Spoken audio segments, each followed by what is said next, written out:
If there is one thing that can be said about the place we call British Columbia, it has always been diverse. For thousands of years, we have had 7 completely different First Nation language groups sharing the area. And if you think about how amazing that is, you think Europe, we have basically 3 language groups. You've got the Indo-European, anything from English to Hindi is all in the same language group. You've got the Finnish and the Hungarians, a different language group, and the Basques are all out there by themselves. That's all of Europe. There's 3. In our area that we call home, 7 different, completely different language groups. In the first half of the 1800s, the main language of British Columbia for the non-native newcomers was French, and their leadership all intermarried with native people. The native-based Chinook Wawa was spoken from Alaska to California. The founder of British Columbia was a black man named James Douglas, 1/4 black. Our next speaker tries to understand the next phase of our history, which was not so multicultural. He's highly sought after by the most prestigious universities in the United States, but he has chosen to return here to help himself and others understand where we come from and where this knowledge might lead us. Please welcome Professor Henry Yu. Thank you, Sam. A couple weeks ago, I was doing something that I haven't done since I was 18 years old, which was to actually pull an all-nighter and stay up all night. I'm 46. I was born in 1967, the 100th year anniversary of Canada. I'm too old to do these kinds of things. But what happened was I was putting my kids to bed, and I got a text from Terry Huey, and he said, "Hey, how long do you stay up at night?" I kind of went, well, sometimes I go to bed at midnight if I have a lot of work to do, 1, 2 in the morning. He said, let's talk. And so I went over, and we talked from midnight to 5 a.m. in the morning. It's the first time since I was a teenager that I've driven home with the sun rising.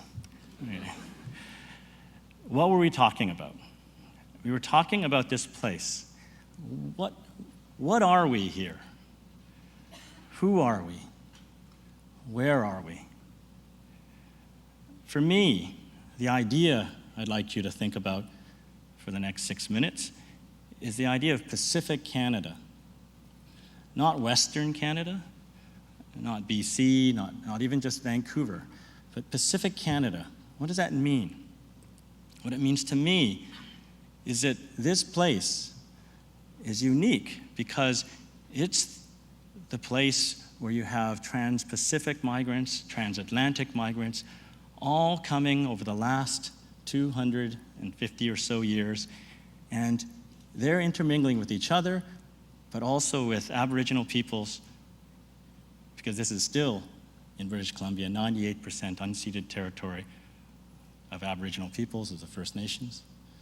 And Vancouver itself is unique because it's this remarkably diverse place. We have people from all around the world, but what's really unique is that we are coming across the Pacific, across the Atlantic, on Aboriginal land.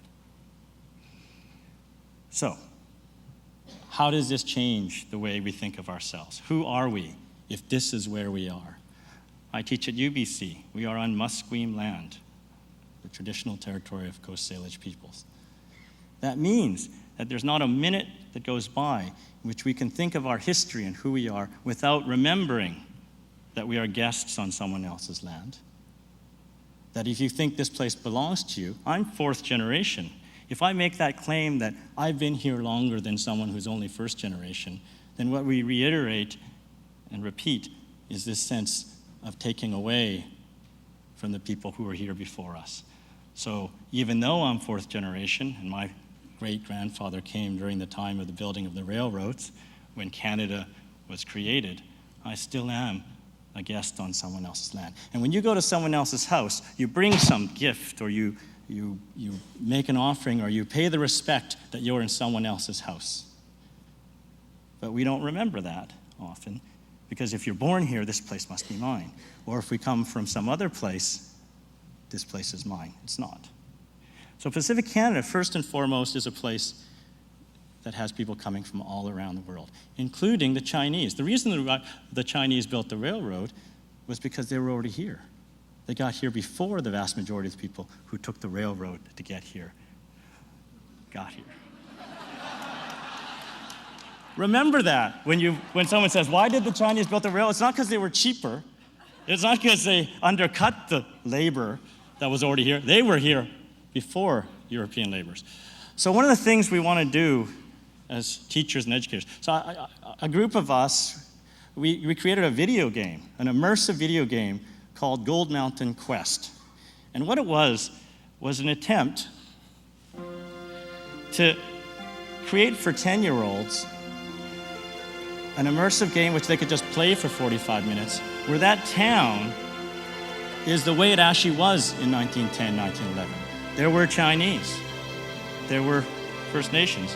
There were migrants that had come originally from Europe.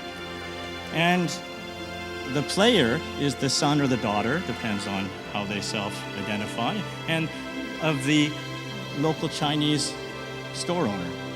His or her mother is Aboriginal. We don't make a big deal out of it. It's just normal. That's just the way it was.